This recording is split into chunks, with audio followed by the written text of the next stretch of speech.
Hello everyone, welcome back to our entity exam channel. तो आज हम बात करेंगे कि डीएसएसबी एंटिटी एग्ज़ाम हमारा क्लियर हो गया है या हो जाएगा या होने वाला है। हमारा पेपर बहुत अच्छा हुआ, हमारा रिजल्ट बहुत अच्छा है, लेकिन हमारा एनसीटी सर्टिफिकेट है। तो क्या मेरा सिलेक्शन हो पाएगा?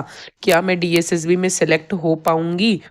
तो देखो गाइज, क्लियरली बिना किसी डाउट के या फिर आपका मन रखने के लिए मैं कुछ भी गलत बात नहीं कहने वाली इस वीडियो में।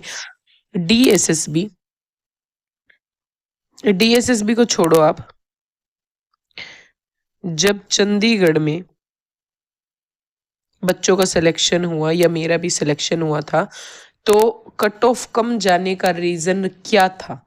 सबसे पहले तो बच्चों के डॉक्यूमेंट वेरिफिकेशन में ही बहुत मतलब 100 में से केवल 100, मैं आपको एग्जांपल बता रही हूँ, 100 में से केवल 15 बच्चे सेलेक्ट हो पाए थे। क्यों? क्योंकि मोस्टली बच्चों का क्या था, एनसीटी सर्टिफिकेट था।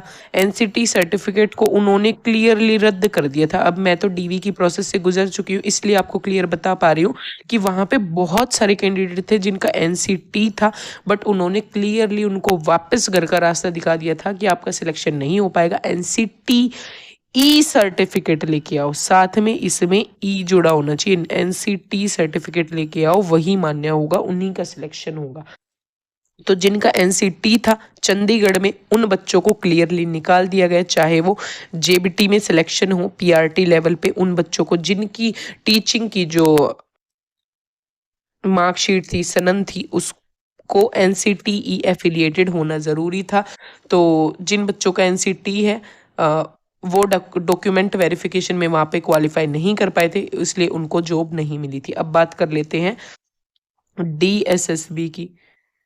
तो गाइस, डीएसएसबी का भी यही रूल है। जब 2019 में 23 में जब ये वैकेंसी आई थी एंटिटी की, तो उस टाइम भी बहुत सारे बच्चों को, जब 4 ही वैकेंसी थी, तो बच्चों को एनसीटीई सर्टिफिकेट लाने को ही कहा था। जिनका एनसीटी था उनको वापस घर भेज दिया गया था, उनका सिलेक्शन नहीं हो पाया था, चाहे एग्जाम कितना ही अच्छा हुआ हो। तो डॉक्यूमेंट वेरिफिकेशन में आपको निकाल दिया जाएगा। अगर आपका एनसीटी सर्टिफिकेट है तो किसी भी भ्रम में ना रहे, रिजल्ट की वेट ना करें। अपनी किसी भी सिलेक्शन, आप अच्छी खासी तैयारी किए पढ़े हो तो अपनी पढ़ाई को कंटिन्यू रखो, और किसी भी अच्छी पोस्ट के लिए या जो कुछ भी आपके सामने अब आपका नेक्स्ट टारगेट है, टारगेट बनाओ और उसके लिए अपनी मेहनत करना शुरू करो। बाकी डीएसएसबी में एनसीटी को नहीं माना जाएगा, बहुत सारे बच्चों को बाहर निकाल दिया जाएगा। तो देखो, हताश मत हो, जो होना था वो हो गया। अब आपको नेक्स्ट स्टेप आप क्या अच्छा कर सकते हो वो करने की सोचो, पीछे जो हो गया उसको नहीं सोचना।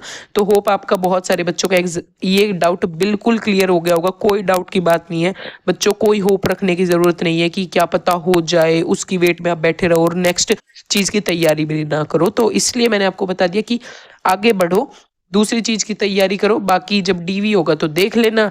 अगर आपको विश्वास नहीं है तो, और मैं तो इसीलिए गाइड कर रही हूँ ताकि आप किसी भी मन में 1% भी डाउट ना रहे और आप एक बेहतर ट्रैक पे चलकर अपने सक्सेस की जर्नी तक पहुंच सके। डाउट में रहते जब ना ये वाली चीज क्लियर हो पाती है ना दूसरी तरफ वाली चीज क्लियर हो पाती है। तो डाउट में न रहकर क्लियर रहकर अपना रास्ता ठीक करो और अपनी सक्सेस की जर्नी में आगे बढ़ो। तो मिलते हैं नेक्स्ट वीडियो में, आज के लिए बस इतना ही।